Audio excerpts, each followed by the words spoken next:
Selamat pagi, salam sejahtera untuk kita semua.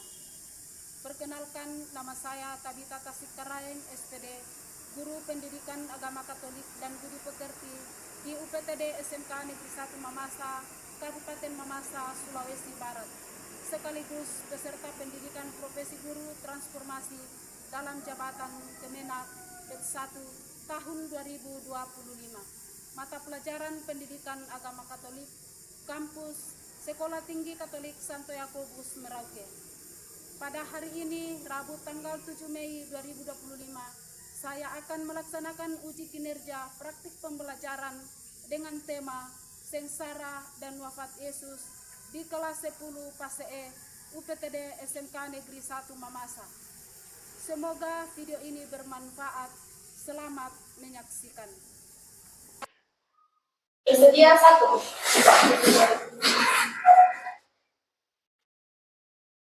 Dua. Selamat pagi, Bu. Selamat pagi semuanya. Silakan duduk. Bagaimana? Sehat semua? Sehat. Bahagia? Bahagia. Bahagia dan tetap sukacita ya. Ya, Bu. Mengawali kegiatan kita pada hari ini, mari kita buka dengan doa yang akan dibawakan oleh kita. Baik, sebelum kita memulai kegiatan kita pada hari ini, kita satu dalam doa. Dalam nama Bapa dan Putra dan Roh Kudus. Amin.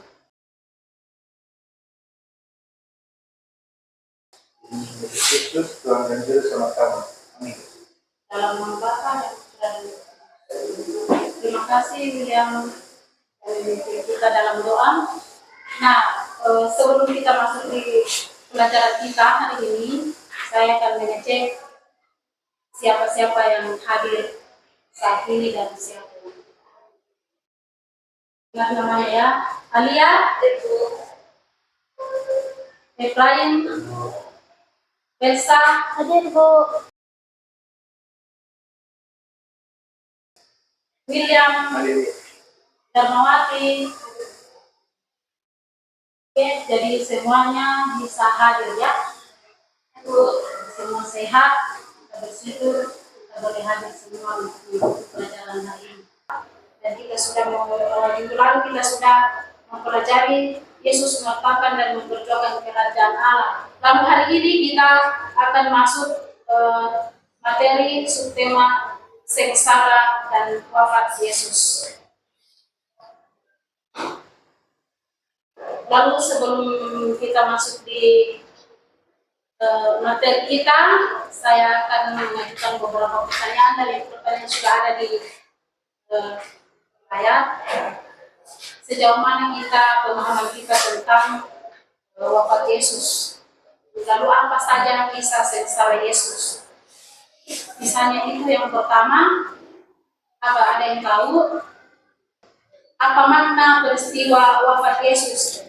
Tentu kita sebagai orang yang pengikut Kristus itu pasti kita bisa memaknai peristiwa wafat Yesus, yaitu bahwa Yesus menyelamatkan umat manusia.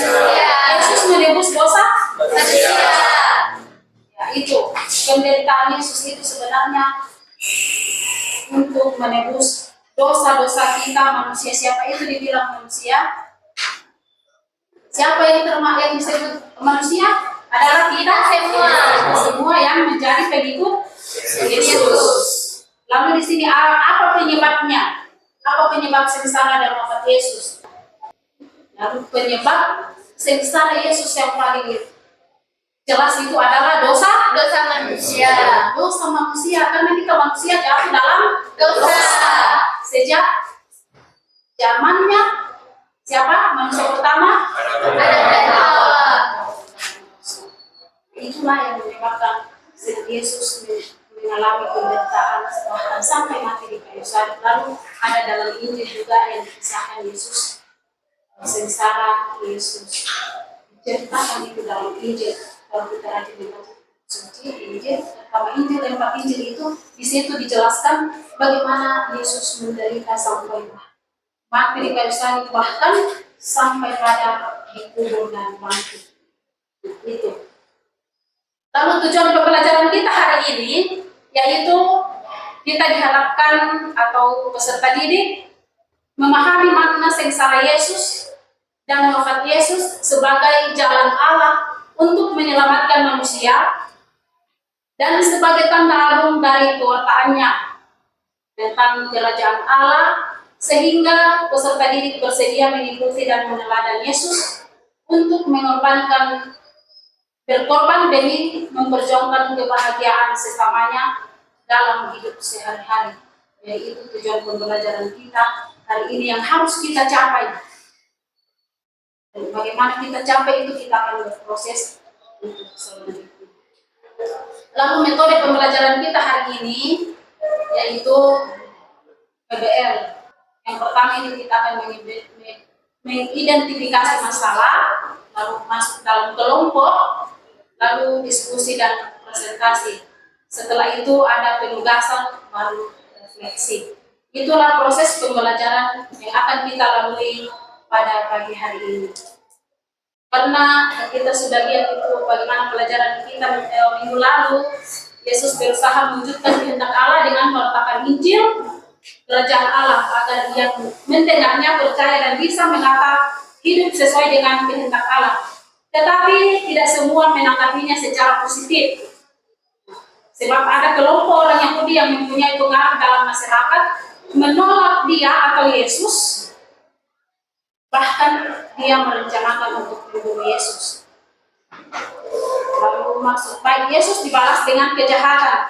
Bisa jadi kita pun sering mengalami penolakan seperti apa yang dialami oleh Yesus dalam hidup sehari-hari.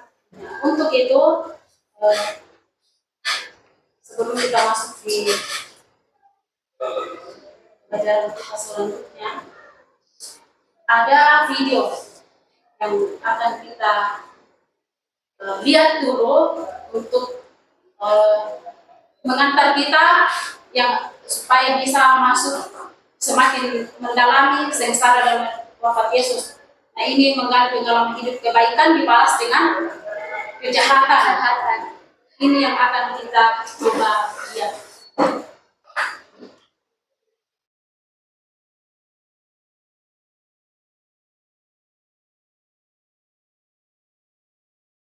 Nah, setelah kita menyaksikan video, ada yang tersentuh? Ada. Lalu apa yang berkesan dari tayangan video tadi? Yang sangat berkesan itu guru yang membalas kejahatan dengan kebaikan. Di video tadi, bagaimanapun kita berbuat baik, tetapi kadang dibalas dengan kejahatan. Tetapi tidak menutup kemungkinan juga orang yang berbuat baik dibalas, orang yang berbuat jahat dibalas dengan kebaikan dengan cara memaafkan, mengampuni. Itu. Nah, nanti kita lihat bagaimana Yesus mengalami Yesus yang sudah berbuat baik kepada kita, tetapi ada juga yang menanggapi apa yang dilakukan Yesus itu adalah menjadi kejahatan menurut mereka, bagi mereka menjadi. Lalu ya itu tadi sebagai pengantar kita masuk untuk mendalami materi.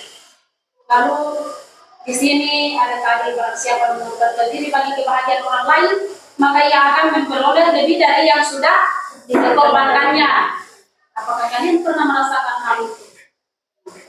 Bila kalian pernah mengalami kejadian seperti itu, sadarlah bahwa banyak orang yang juga mengalami hal yang sama seperti yang kita alami.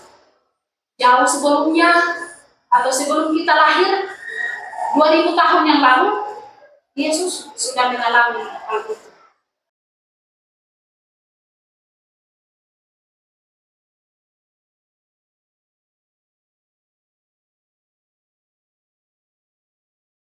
Kita mencoba menggali penyebab sengsara dan wafat Yesus dalam kitab suci. Coba buka kitab suci, ada teksnya ditampilkan, masing-masing kelompok mencari satu teks kitab suci. Lalu itu didiskusikan dengan dalam kelompok.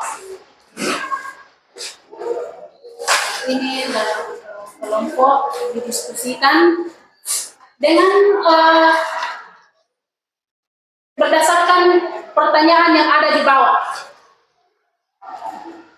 Pilih satu teks, ya.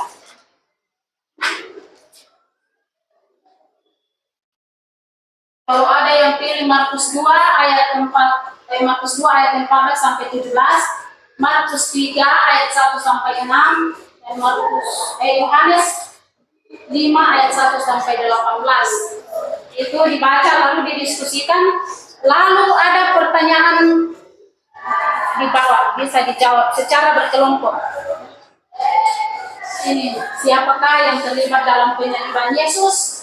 Lalu apa reaksi orang-orang dengan tindakan Yesus? Dan apa alasan melakukan reaksi terhadap Yesus?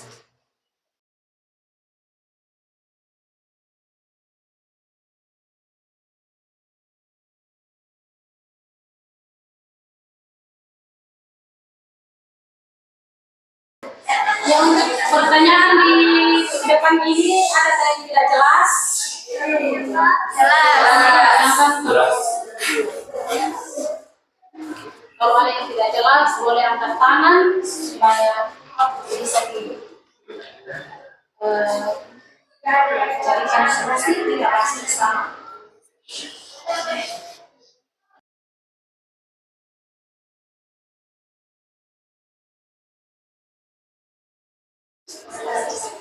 Bu Guru, dijelaskan secara rinci Bu atau singkat saja? Ya, karena ini dijawab secara berkelompok, jadi kalau bisa singkat tapi jelas dan padat. Ya Bu.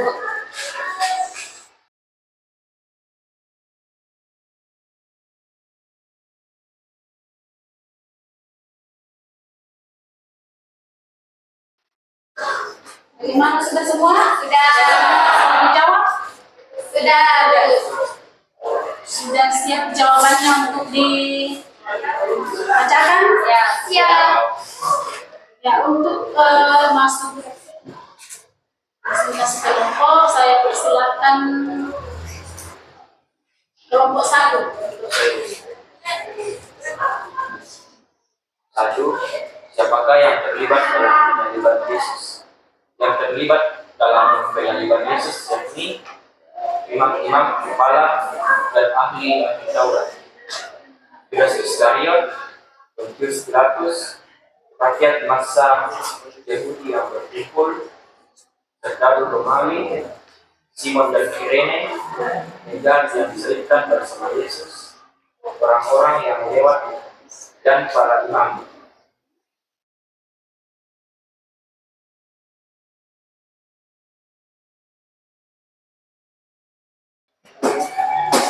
Baiklah, di sini menurut hasil diskusi kami dari pertanyaan nomor 2 yaitu apa reaksi orang-orang dengan tindakan Yesus, kami menjawab bahwa reaksi orang-orang terhadap Yesus dalam Injil Markus sangat beragam dan menggambarkan beragam respons dari berbagai kelompok masyarakat. Contohnya yaitu kekaguman dan keheranan. Terima kasih.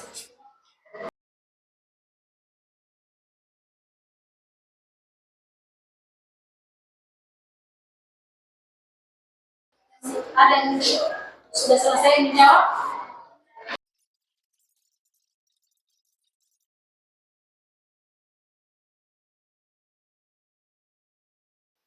Nomor 3, apa alasan mengapa melakukan reaksi terhadap Yesus? Jawaban kami adalah warga Nazaret menolaknya karena tahu latar belakang keluarganya. Mereka sulit percaya bahwa seorang tukang kayu bisa menjadi utusan Allah. Terima kasih atas jawaban-jawaban yang sudah dipresentasikan.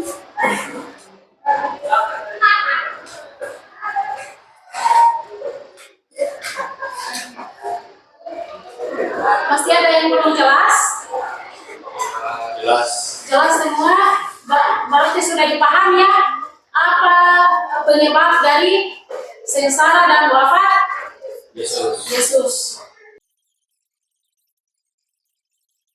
Selanjutnya ini menganalisa sengsara Yesus melalui video. atau memimpin.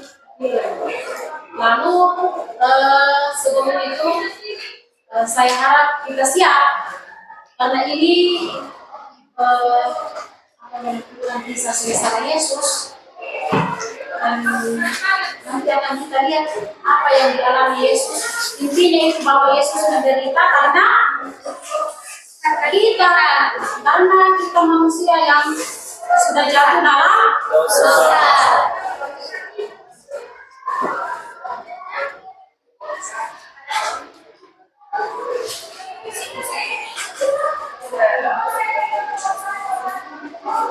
Jadi orang benar.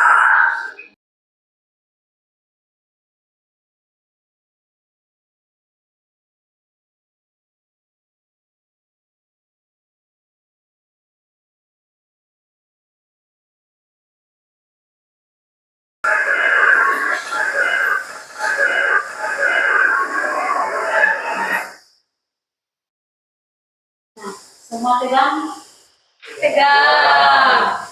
Saja.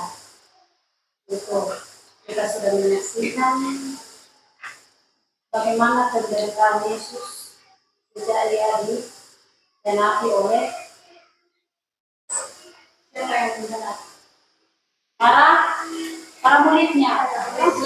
Ada yang menjual Yesus. Siapa yang menjual Yesus?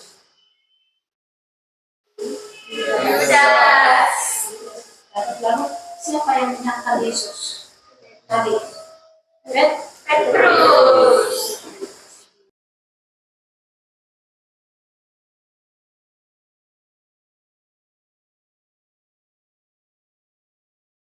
apa yang terjadi sebelum Yesus menghembuskan nafas terakhirnya?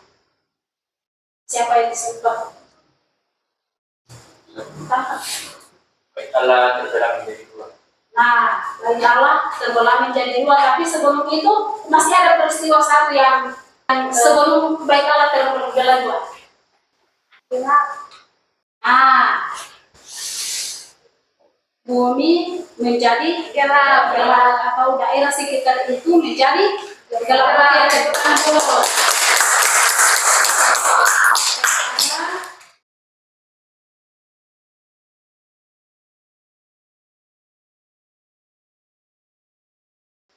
Di sini supaya saya mengingatkan kembali menunjukkan yang menyangkal Yesus adalah Simon Petrus, salah satu murid terdekatnya. Nah, ini lalu menurut para pemimpin Yahudi minimal ada 3 pelanggaran serius yang dilakukan Yesus sehingga Yesus dijatuhi hukuman mati. Apa pelanggarannya? Yang pertama, siapa yang bisa dibaca? Saya. Pelanggaran hukuman Taurat dan aturan-aturan turunannya, baik yang tertulis maupun tidak tertulis. Yang kedua, Ancaman terhadap bait Allah di Yerusalem sebagai tempat suci Allah. Nah, lalu yang ketiga,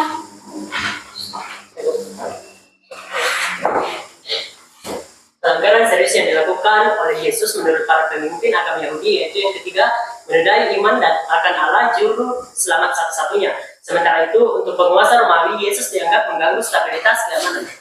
nah itu ketika Yesus sudah mengajar banyak hal yang dilakukan, lalu pemimpin agama Yahudi itu menuduh Yesus bahwa apa yang diajarkan itu melanggar hukum Taurat dan aturan-aturan baik yang tertulis maupun yang tidak tertulis. Lalu yang kedua, ancaman terhadap bait Allah. Karena mengapa? Karena dianggap bahwa ketika Yesus dibiarkan, maka bait Allah itu akan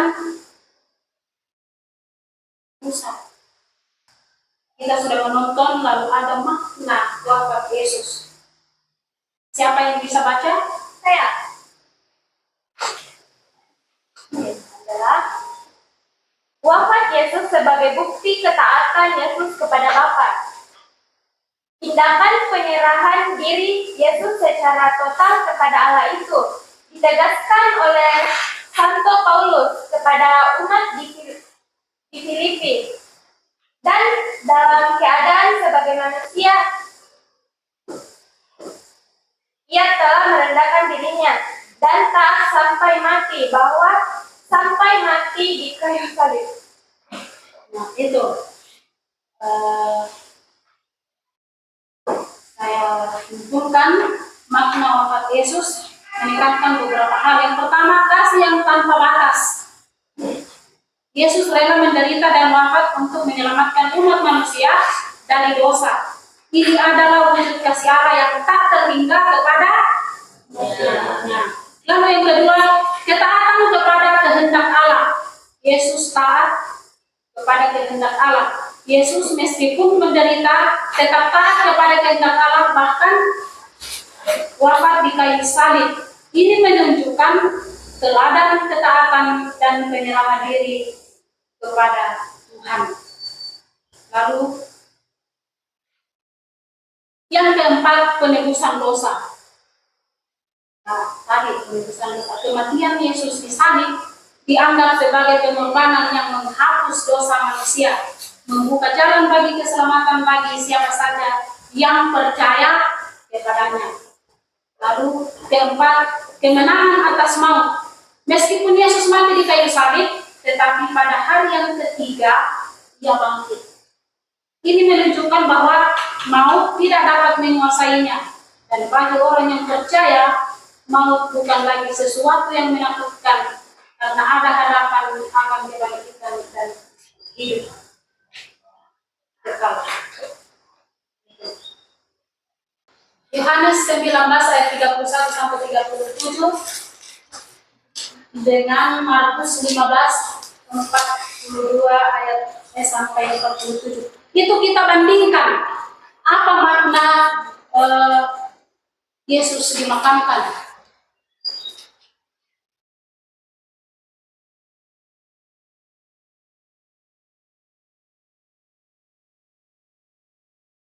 Dan itu sebagai tugas ya, sebagai tugas.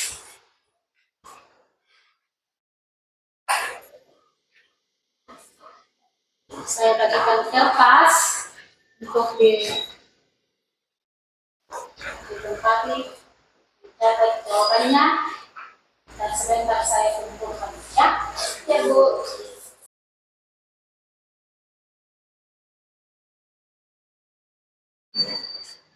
Sudah? Sudah? Sudah Bu. Silakan saya kumpul jawabannya, kertasnya, kertas kerjanya untuk kembali.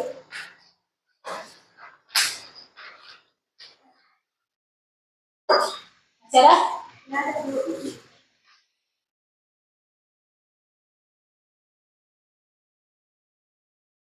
Sudah menjawab semua dan ada yang masih ingat jawabannya?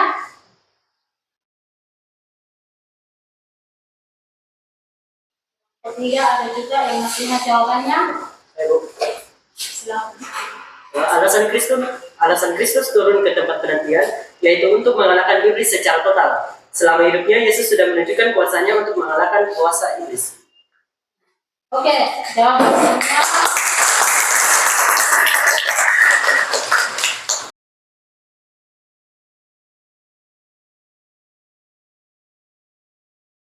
Keduanya penting untuk memahami keseluruhan konteks kematian dan penguburan Yesus. Itu. Tadi semoga ini bisa menjadi pemahaman kita tentang siapa itu Yesus, apa perjuangan Yesus sampai dia wafat di kayu salib. Lalu ini ada refleksi yang bisa kita buat dalam membuat refleksi ini. Saya mengajak kita semua untuk hening dan merenung dengan tuntunan lagu yang akan kita dengar. Sebagai tugas refleksi, saya minta kita masing-masing menulis doa ungkapan terima kasih kepada Yesus yang telah menebus kita dari dosa.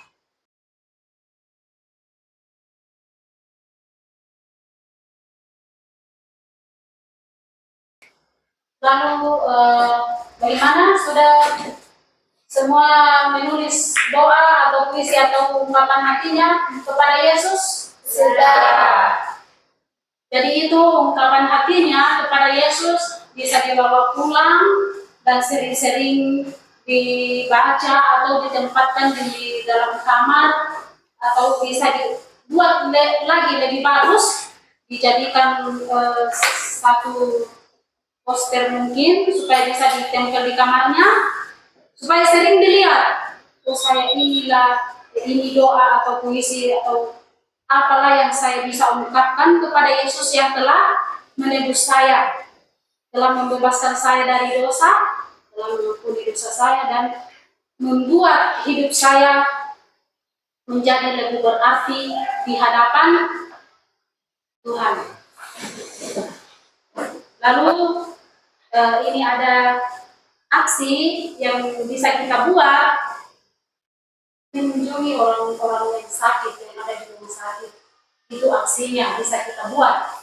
Kalau misalnya kita tidak bisa mengunjungi orang sakit, paling tidak kita bisa mendoakan mereka yang ada di rumah sakit. Lalu ini ada kegiatan kita untuk mengakhiri semua pelajaran kita hari ini. Ini ada kesimpulan dari semua proses pembelajaran yang kita sudah lalui sejak tadi. Ini ada kesimpulan dari kisah sengsara dan wafat Yesus adalah bahwa melalui penderitaan, kematian dan kebangkitannya, Yesus menggenapi rencana Allah untuk keselamatan umat manusia. Allah merencanakan untuk menyelamatkan manusia itu dan tergenapi dalam diri Yesus Kristus.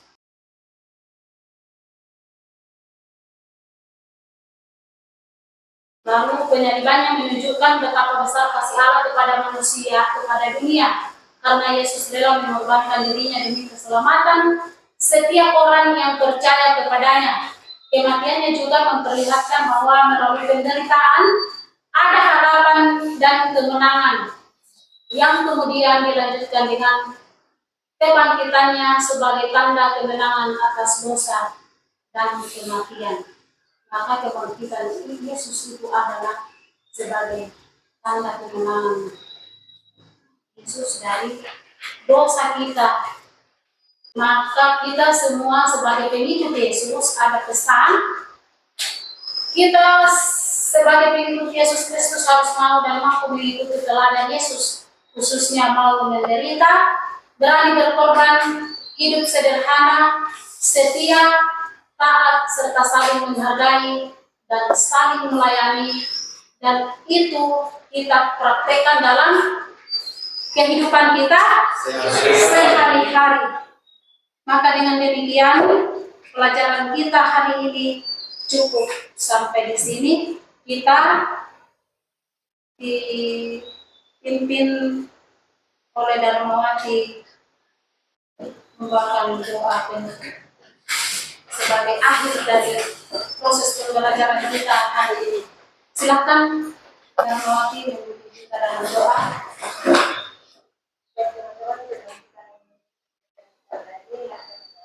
Dalam nama Bapa dan Putra dan Roh Kudus. Amin.